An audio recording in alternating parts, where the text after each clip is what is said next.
Breaking news. The mayor of New Orleans has fallen under federal indictment, and the truth is far darker than anyone imagined.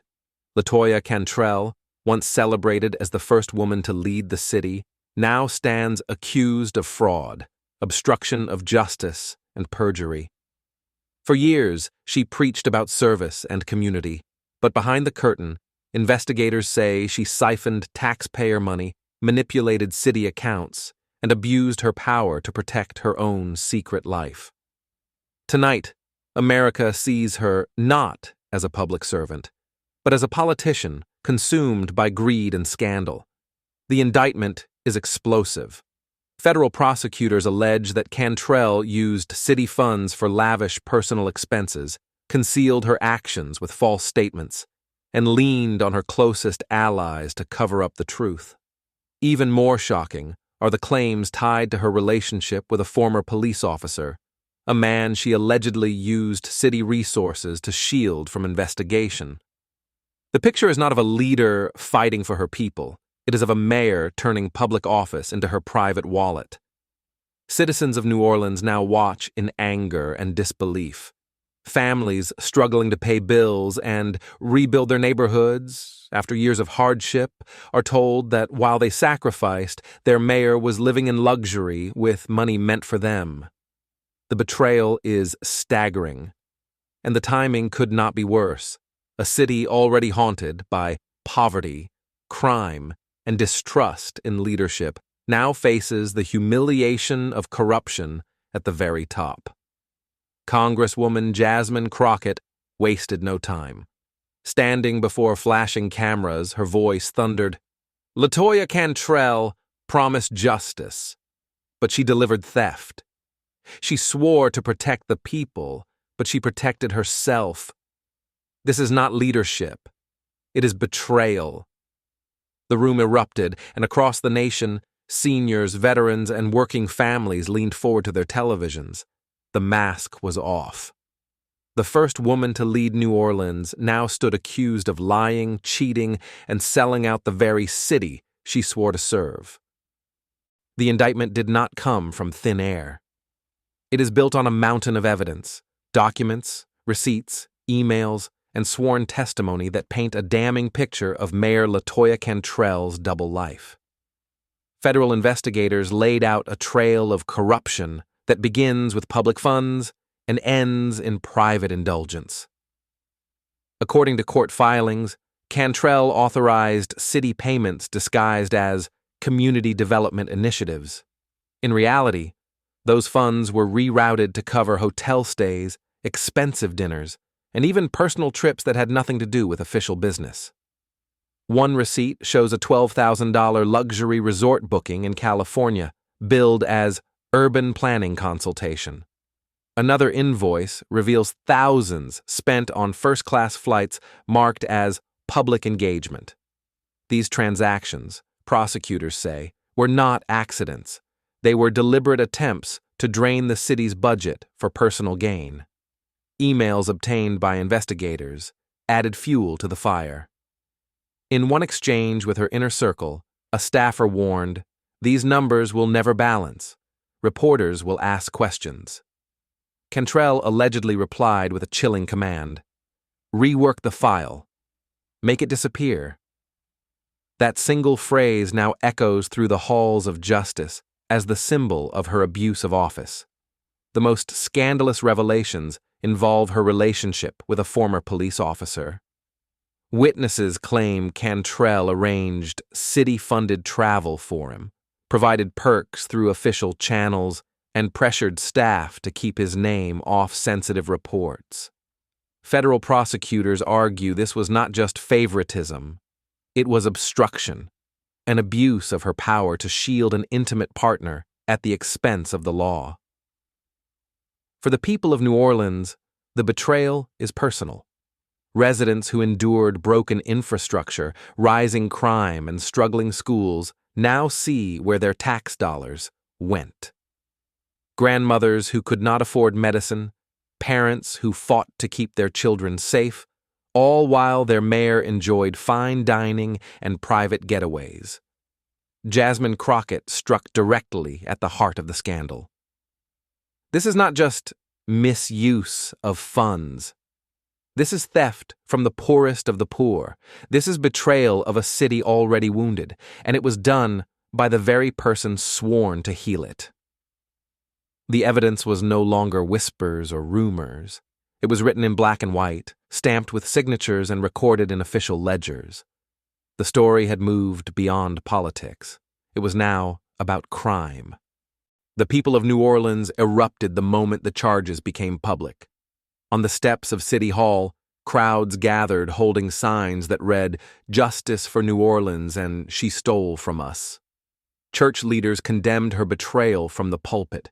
Radio callers demanded her resignation before nightfall. Retirees, veterans, and working-class families who once believed in her historic promise as the city's first female mayor now felt deceived, humiliated, and robbed. Local talk shows blazed with fury. Callers recounted crumbling roads, failing schools, and unsafe neighborhoods, contrasting their suffering with Cantrell's luxury getaways. "She told us there was no money to fix the streetlights," one resident said. "Turns out the money was fixing her vacations." That sentiment spread across the country, becoming a grim symbol of how power can corrode even the most celebrated leaders. Cantrell, however, did not remain silent. Within hours, she staged a press conference, storming into the room with fire in her eyes. Her voice cracked with rage as she called the indictment a racist witch hunt and accused JasmineCrockett of orchestrating a smear campaign. "They want to destroy me because I fight for the people," she shouted, pounding her fist on the podium. But the images of her anger only fueled suspicion. To many watching, it looked less like righteous indignation and more like desperation. National networks broadcast the confrontation live, splitting the screen. On one side, Cantrell's furious denials. On the other, the damning documents and receipts. The contrast was devastating. Commentators compared it to infamous political meltdowns of the past, calling it the breaking point of a mayor who lost control of her own narrative. In New Orleans, the protests intensified. Crowds marched through the French Quarter chanting, "Resign!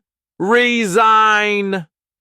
Small business owners joined in, furious over taxes that soared while city funds were funneled away.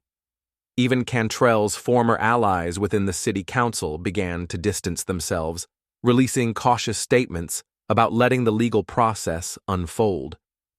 The political machine that once carried her to victory was now abandoning her one piece at a time. Through it all, JasmineCrockett remained calm and relentless. She delivered a short statement that reverberated across the nation. "When leaders steal from the people, they forfeit their right to lead. This is not about race. This is not about politics. This is about justice." The battle lines were drawn, a mayor clinging to power with fury and a nation demanding accountability. As the scandal deepened, the indictment of LaToya Cantrell began to pull others into its orbit. Federal investigators revealed that she did not act alone. A network of trusted aides, consultants, and even city contractors allegedly worked to conceal her actions, turning New Orleans government into a fortress of deception.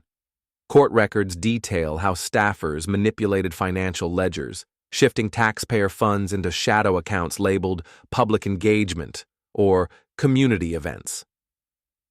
In reality, the money financed lavish dinners, campaign-style trips, and perks for Cantrell's inner circle. One former staff member, testifying under oath, admitted that he was instructed to rewrite invoices so no reporter could connect the dots. His testimony broke the case wide open, exposing the mechanics of the fraud. The betrayal cut deep. For a city still scarred by corruption scandals of the past, the revelation that familiar names, longtime council advisors and business leaders, were complicit felt like salt in an open wound. Citizens realized this was not the failure of one mayor, but the corruption of an entire system built to protect her. And then came the shocking twist. Several of Cantrell's closest allies turned on her. Facing their own charges, they began cooperating with prosecutors, handing over emails and recordings. One leaked tape captured a chilling moment in which Cantrell allegedly snapped at a staffer, "I don't care what it costs. Make it disappear." The tape spread like wildfire, replayed on every news network, a soundbite destined to define her legacy. Her attempts to fight back grew weaker. Each press appearance ended in shouting matches with reporters, each denial contradicted by fresh evidence. Even former supporters within the Democratic Party began to walk away, fearing the scandal would stain them too. A once loyal coalition fractured overnight, leaving Cantrell isolated. Meanwhile, JasmineCrockett's voice grew stronger. She addressed a rally in Washington, her words striking like lightning. "This is bigger than one mayor. This is a conspiracy of enablers who sold out the people of New Orleans, and they must all be held accountable." The crowd roared in agreement, chanting her name as if she were the voice of a nation fed up with corruption. For ordinary Americans watching, the story now felt familiar. It was not just about New Orleans. It was about every community betrayed by leaders who chose greed over duty. Cantrell's downfall became a symbol of a deeper sickness in American politics, and JasmineCrockett stood at the center of the storm, demanding the cure. The breaking point came with the release of a single document, what prosecutors called the smoking gun. It was a city-authorized wire transfer, signed directly by LaToya Cantrell, moving $450,000 of taxpayer money into a private account linked to her close associate. On paper, the payment was filed as a public safety initiative. In reality, investigators traced it to personal expenses, luxury furniture, designer clothing, and even a down payment on a private condominium outside the city. Forensic accountants verified the transfer, confirming the signature as Cantrell's. There was no plausible deniability. No staffer could take the blame. No consultant could spin the numbers. The money trail ended with her hand on the pen. The release of the document sent shockwaves through New Orleans. News anchors spoke in stunned tones, calling it the clearest evidence yet of deliberate theft. Talk radio hosts declared it worse than any corruption scandal in the city's modern history. For citizens, the betrayal now had a number attached, a dollar sign they could not ignore. "That was our money," one resident shouted outside City Hall. "That was money for schools, for hospitals, for our kids, and she stole it." Even Cantrell's staunchest defenders fell silent. Allies who once shouted "witch hunt" now had no words. Her public appearances dwindled as the evidence grew heavier. When she finally appeared before cameras, her voice wavered. She claimed she was being targeted for political reasons, insisting, "I have done nothing wrong."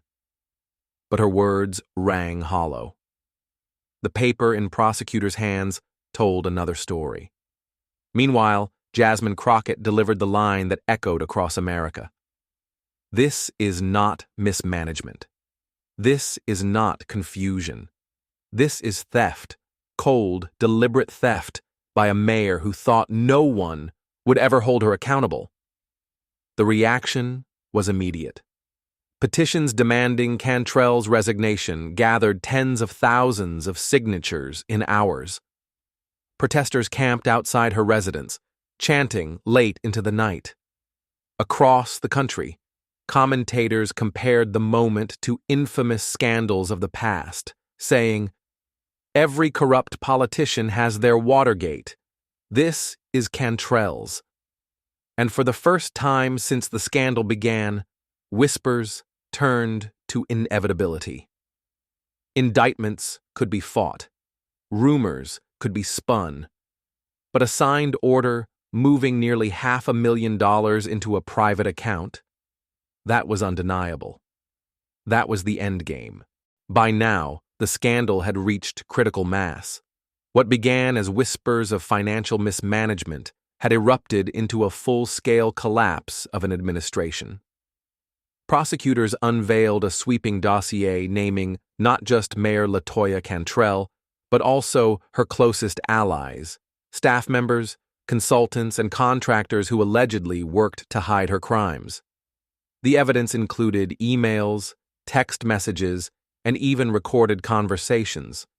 One email chain revealed explicit instructions: shift $200,000 from Parks and Recreation into the Cultural Engagement Fund.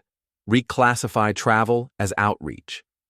Another message, allegedly sent by Cantrell herself, read, "If the auditors ask questions, tell them it was community engagement. They won't dig deeper." These weren't the words of a careless leader. They were the deliberate commands of someone orchestrating a cover-up. The revelations ignited fury across New Orleans. Protesters flooded the French Quarter, their chants echoing through historic streets. "Resign now! Resign now!" The crowds grew larger by the day. Teachers, retirees, small business owners, all demanding justice. At night, candles lit up Jackson Square as citizens held vigils, mourning not just stolen money, but broken trust. Tension turned to chaos when clashes erupted outside City Hall. Police formed barricades as furious residents pounded on the gates, shouting that the mayor had betrayed them. For many, this wasn't politics anymore. It was survival. "We don't have streetlights, our schools are crumbling, and she's buying condos with our money," one woman screamed to reporters. "We are done with her lies." National attention intensified. Editorials called New Orleans a city betrayed. Former allies of Cantrell scrambled to protect themselves. Council members who once praised her leadership now demanded her resignation, fearing the scandal would engulf them too. Federal agents raided multiple offices tied to her administration, seizing computers and files. Each raid confirmed what JasmineCrockett had warned. The corruption was systemic, stretching far beyond one woman. Through it all, Cantrell continued to deny wrongdoing. In a trembling speech, she lashed out at the justice system, claiming she was targeted because she was a strong black woman in power. But her words fell flat against the avalanche of evidence. To many, it sounded like another desperate attempt to evade responsibility. JasmineCrockett's voice, by contrast, only grew stronger. Standing before a crowd in Washington, she declared, "This is the moment America must decide. Do we tolerate corruption because it hides behind excuses, or do we fight for justice no matter who stands accused? New Orleans deserves better. America deserves better." The city trembled on the edge of history. The people demanded justice. The mayor clung to denial. And the truth, now undeniable, left only one question: how long until LaToya Cantrell's time was over? The nation's eyes turned to Washington as JasmineCrockett prepared to deliver her closing address on the scandal that had consumed New Orleans. The evidence was out. The documents were real. The signatures were verified. The cover-up had been exposed. And now, America awaited the words that would define this chapter of history. Jasmine stepped to the podium with calm determination. Cameras flashed, the crowd hushed, and her voice carried across every television, every radio, every screen. For months, we have watched a city betrayed by its own leader. We have seen taxpayer money stolen, trust shattered, and a mayor who thought she was untouchable. Her words resonated in living rooms across the country, particularly among seniors who remembered other political scandals. Many had lived through Watergate, through decades of broken promises, and now Watching Jasmine stand unshaken, they felt a sense of justice stirring again. Jasmine's voice grew sharper. This is not about race. This is not about gender. This is not about politics. This is about truth. This is about a leader who lied, cheated, and stole from the very people she swore to protect. And we, the people, will not stand for it. She reminded Americans of the faces behind the numbers, the families who couldn't pay their bills while their mayor spent their money on luxury, the children walking to schools with leaking roofs while Cantrell enjoyed first-class flights, the veterans who returned to broken streets while she furnished private condos with taxpayer funds. These are not statistics, Jasmine said, her voice breaking for a moment. These are lives. These are Americans. The crowd outside roared, chants of, "Justice! Justice!" shaking the air. Across the nation, millions leaned forward, captivated not just by the scandal, but by the clarity of Jasmine's words. Her closing line was simple, but it carried the weight of history. This fight is not over. It begins today. Stand with me. Stand with truth. Stand with America. For LaToya Cantrell, it was the final nail in a coffin of corruption. For JasmineCrockett, it was the moment she transformed from politician to symbol of justice. And for America, it was a reminder that no matter how dark the scandal, the truth will always find the light.